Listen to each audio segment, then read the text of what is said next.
Hello সুপ্রিয় শিক্ষার্থীরা, আজকে আমরা চেঞ্জিং সেন্টেন্সের অ্যাক্টিভ টু প্যাসিভ বা প্যাসিভ টু অ্যাক্টিভ দেখব। তোমরা জানো ইন্টারমিডিয়েটের ক্লাসে এটা খুবই গুরুত্বপূর্ণ। এটা থেকে প্রতি বছর 2-1টি সেন্টেন্স এসে থাকে পরীক্ষায়। তো আমরা অ্যাক্টিভ টু প্যাসিভ বা প্যাসিভ টু অ্যাক্টিভটা দেখব। আসলে এটা আমাদের করতে হলে টেন্সের উপরে একটা ভালো দখল থাকতে হবে এবং গ্রামারের অন্যান্য বেসিক নিয়মগুলো একটু জানা থাকতে হবে।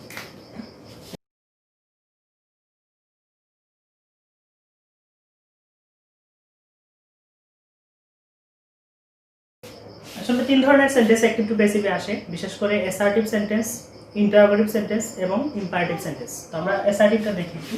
অ্যাসার্টিভের নিয়মটা, বেসিক নিয়ম হলো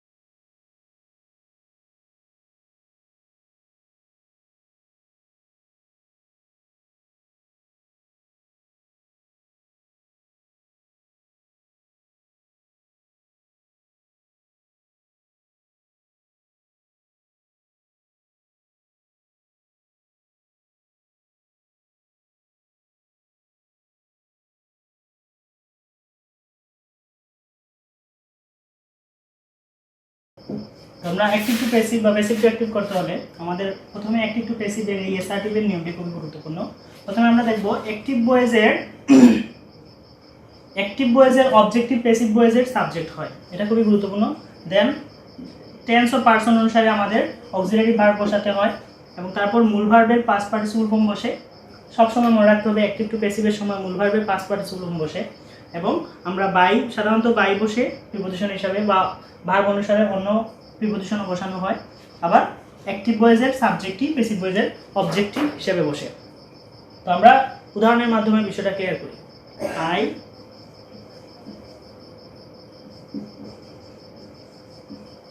I see the game।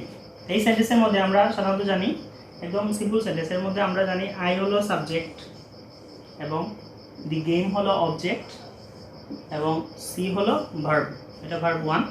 তো আমরা যখন অ্যাক্টিভ টু প্যাসিভ করব তখন আমরা মনে রাখতে হবে অ্যাসার্টিভ সেন্টেন্সের ক্ষেত্রে অবজেক্টিভ প্রথমে আমাদের সাবজেক্ট হিসেবে সামনে লিখতে হয়। তাই দ্য গেমটা সামনে লিখতে হবে দ্য গেম,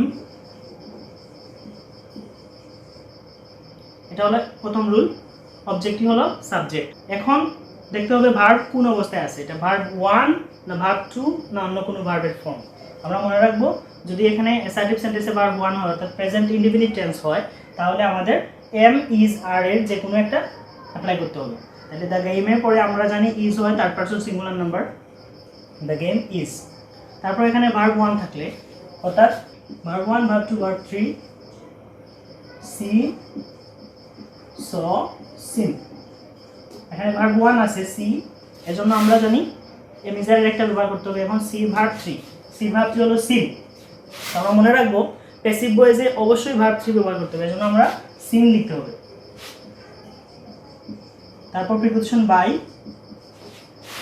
এরপর সাবজেক্টের অবজেক্টিভ ফর্ম। তাহলে আই এর অবজেক্টিভ হলো মি, আমরা অবজেক্টিভগুলো শিখে রাখবো। আই এর অবজেক্টিভ মি।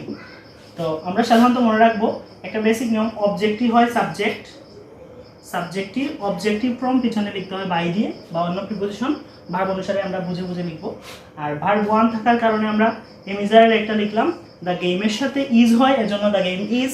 আর এখানে যে ভার্ব ব্যবহৃত হবে তার অবশ্যই পাস্ট পার্টিসিপল ফর্ম, এজন্য সিন এর পাস্ট পার্টিসিপল ফর্ম হলো সিন অর্থাৎ ভার্ব 3। এই বেসিক নিয়মে আমরা সাধারণত অ্যাসার্টিভ সেন্টেন্সকে অ্যাক্টিভ থেকে প্যাসিভ করে থাকি। এখন অ্যাক্টিভ থেকে প্যাসিভ করতে হলে যে যে নিয়মগুলো আমাদের মাথায় রাখতে হবে সেগুলো আমি একসাথে লিখে দিই। আমাদের সাবজেক্টিভ এবং অবজেক্টিভগুলো জানতে হবে। সাবজেক্টিভ টু অবজেক্টিভ জানতে হবে। আই, মি, অর্থাৎ আমরা অ্যাক্টিভ ভয়েসে আই থাকলে এটাকে অবজেক্টিভ হিসেবে নেওয়ার সময় মি লিখব, আর মি থাকলে আমরা অবজেক্টিভ থেকে সাবজেক্টিভ হিসেবে আনার সময় মি থেকে আমরা আই লিখব। উই থাকলে আস,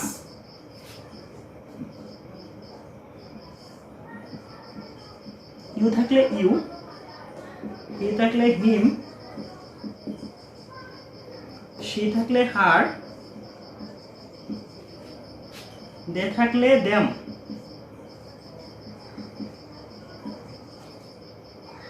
ইট থাকলে ইট।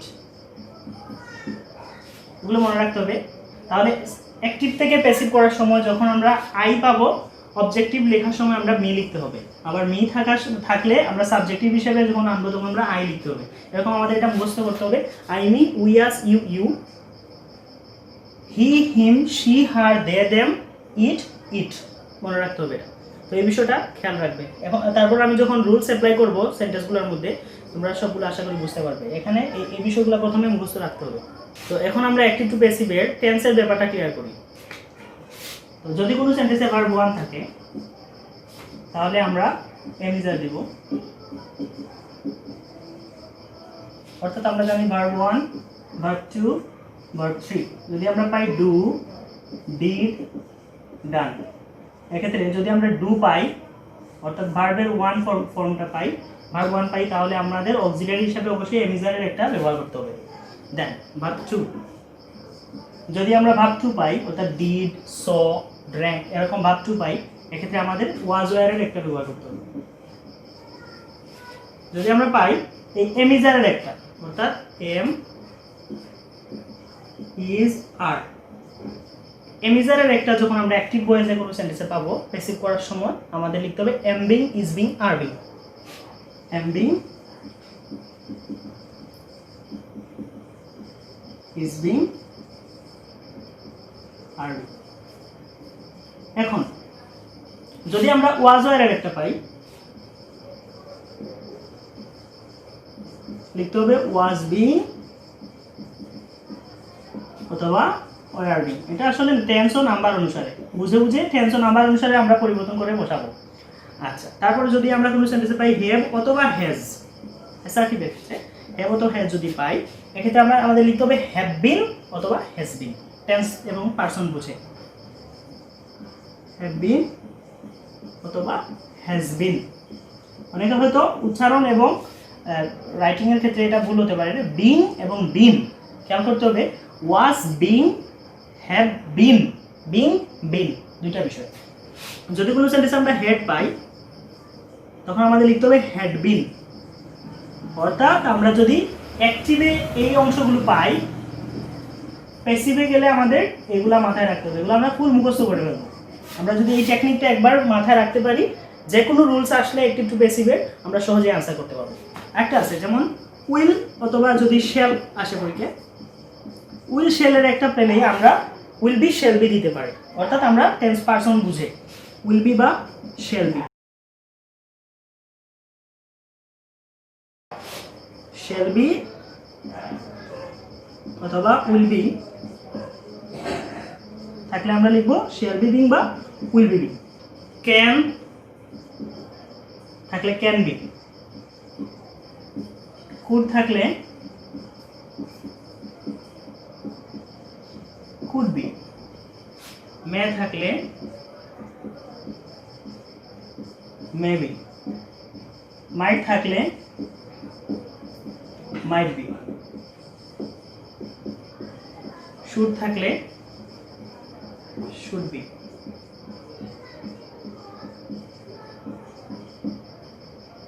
উড থাকলে উড বি। অর্থাৎ can, could, may, might, shall, should, will, would, must, need, dare, ought to, use to, had better, had rather এগুলোর ক্ষেত্রে অর্থাৎ আমাদের মডেল অক্সিলারির ক্ষেত্রে যেগুলো কমনলি আসে এগুলা থাকলে আমরা তার সাথে বি যুক্ত করব এবং তারপরে ভার্ব থ্রি দিতে হবে। এখন আমি আরেকটা বিষয় ক্লিয়ার করি।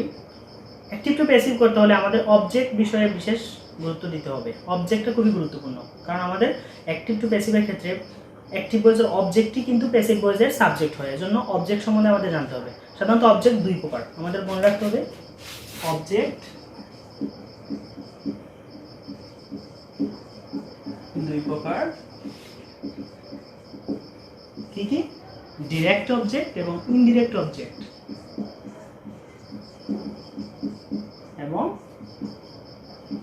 Indirect object. এখন ডিরেক্ট অবজেক্ট কি? আমরা আমরা সাধারণত বলতে পারি ডিরেক্ট অবজেক্ট হলো বস্তুবাচক অবজেক্ট, অর্থাৎ বস্তু বোঝায় অবজেক্ট। এবং ইনডাইরেক্ট অবজেক্ট কি? ব্যক্তিবাচক অবজেক্ট, অর্থাৎ ব্যক্তি বোঝায় অবজেক্ট। উদাহরণ, যেমন আমি একটা সেন্টেন্স লিখি, আশা করি ক্লিয়ার হবে। Mister Jamil teaches us English. Mister Jamil teaches us English. এই সেন্টেন্সে আমরা লক্ষ্য করি মিস্টার জামিল হলো একটি সাবজেক্ট, টিচ একটি ভার্ব, ভার্ব 1, আস হলো একটা অবজেক্ট, ইংলিশ হলো একটা অবজেক্ট। আমরা জানি সাধারণত অবজেক্টের অবস্থান ভার্বের পিছনেই হয়। এখন কোনটা কোন ধরনের অবজেক্ট, কোনটা ডিরেক্ট অবজেক্ট, কোনটা ইনডিরেক্ট অবজেক্ট, আমরা একটু লক্ষ্য করলেই দেখতে পারবো। আসও তো আমাদের সাধারণত, mister Jamil teaches us English, mister Jamil আমাদের ইংরেজি শেখান। এখানে আস ব্যক্তিকে বোঝাচ্ছে, আমাদের বোঝাচ্ছে। ইংলিশ একটি সাবজেক্ট, তিনি আমাদের ইংরেজি পড়ান, এটি হলো বস্তু রেফার করতেছে, অবজেক্ট রেফার করতেছে, এটা কোনো ব্যক্তি না। এজন্য আস হলো ইনডিরেক্ট অবজেক্ট।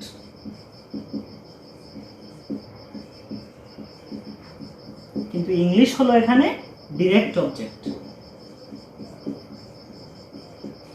এখন আমরা অ্যাক্টিভ টু প্যাসিভ করার ক্ষেত্রে কোন অবজেক্টটিকে সামনে সাবজেক্ট হিসেবে আনবো, এটা খুবই গুরুত্বপূর্ণ। আমরা বিশেষ করে ডিরেক্ট অবজেক্টগুলোকেই সামনে আনার চেষ্টা করব। যদি কোনো সেন্টেন্সে ডিরেক্ট অবজেক্ট অনুপস্থিত থাকে, এক্ষেত্রে আমরা ইনডিরেক্ট অবজেক্টও আনতে পারি, কোনো অসুবিধা নেই, তবে তা সাবজেক্টিভ ফর্মটা আনতে হবে। যদি আমরা আসটা সামনে আনতে চাই, আমরা জানি আসের সাবজেক্টিভ ফর্ম হলো উই, এখানে উই লিখতে হবে। কিন্তু যদি আমরা ইংলিশ আনি, সাবজেক্ট হিসেবে সামনে আনি, আজ তার অবস্থানেই থাকবে, এটা পরিবর্তন করার কোনো প্রয়োজন নেই। এক্ষেত্রে এটাকে আমরা পরে আবার দেখব এই সেন্টেন্সটা। আশা করি এই বিষয়গুলো ক্লিয়ার হয়েছে। এখানে অবজেক্ট আমাদের মনে রাখতে হবে দুই প্রকার, ডিরেক্ট এবং ইনডিরেক্ট। ডিরেক্ট অবজেক্টটাই সামনে এনে অ্যাক্টিভ থেকে প্যাসিভ করাটাই বেশি উত্তম। আশা করি তোমাদের এই বেসিক বিষয়গুলো ক্লিয়ার হয়েছে। এখন উদাহরণ অ্যাপ্লাই করি। সাপোজ আমি একটু আগে যে সেন্টেন্সটা দিয়েছি, mister Jamil teaches us English, তো এই সেন্টেন্সের মধ্যে ব্যক্তিবাচক অবজেক্ট হলো আস এবং বস্তুবাচক অবজেক্ট হলো ইংলিশ। আমাদের এটা অ্যাক্টিভ সেন্টেন্স, এটাকে প্যাসিভ করতে হলে পরীক্ষায় আমাদের প্রথমেই সেন্টেন্সের পিছন থেকে অবজেক্টটা খুঁজে আনতে হবে। তাহলে আমরা ইংলিশটা সামনে আনি, যেহেতু এটা ডিরেক্ট অবজেক্ট, আমরা ডিরেক্টে সবসময় সামনে আনার চেষ্টা করব ইংলিশ। এক্ষেত্রে আস আমরা পরিবর্তন করার কোনো প্রয়োজন নেই, আস তার অবস্থানেই থাকবে। তাহলে ইংলিশ অবজেক্ট হিসেবে সামনে আনলাম সাবজেক্ট তৈরি করে। এখন আমাদের সেন্টেন্সে লক্ষ্য রাখতে হবে ভার্ব কোন অবস্থায় আছে। আমাদের ভার্বটা আছে প্রেজেন্ট টেন্স, ভার্ব 1। আমাদের লক্ষ্য রাখতে হবে ভার্ব 1 না ভার্ব 2। এটা টিচ ভার্ব 1। আমরা জানি ভার্ব 1 থাকলে, একটু আগে আমি লিখে দিয়েছি, এমিজার হয়। তাহলে ইংলিশের সাথে, ইংলিশ একটি ভাষা, থার্ড পারসন সিঙ্গুলার নাম্বার, এজন্য আমরা ইংলিশের সাথে কি লিখব? Is, English is.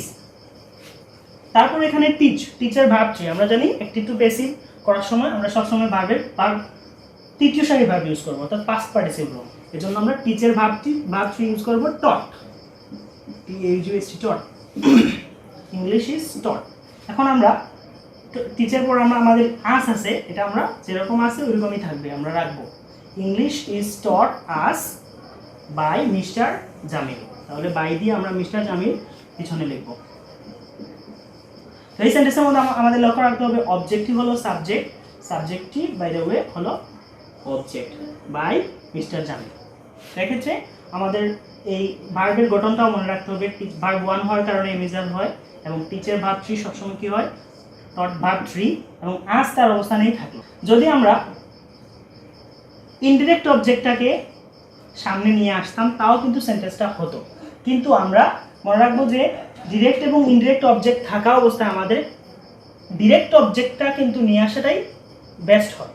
কারণ ডিরেক্ট অবজেক্টটা আমরা আগে প্রায়োরিটি দিব, তারপর আমাদের যদি সেন্টেন্সে ডিরেক্ট অবজেক্ট না থাকে, এক্ষেত্রে আমরা ইনডিরেক্টটা থাকলে আমরা সরাসরি নিয়ে আসবো, এটাই নিয়ম। তো আশা করি তোমাদের এই ফর্মুলাটা বুঝতে অসুবিধা হবে না, ডিরেক্ট অবজেক্ট চিনতে অসুবিধা হবে না, যেহেতু যে কোনো বস্তুকে ডিরেক্টলি আমরা বলতে পারি এটা ডিরেক্ট অবজেক্ট।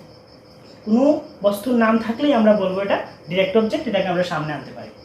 আশা করি সিস্টেমটা বুঝতে পেরেছো তোমরা।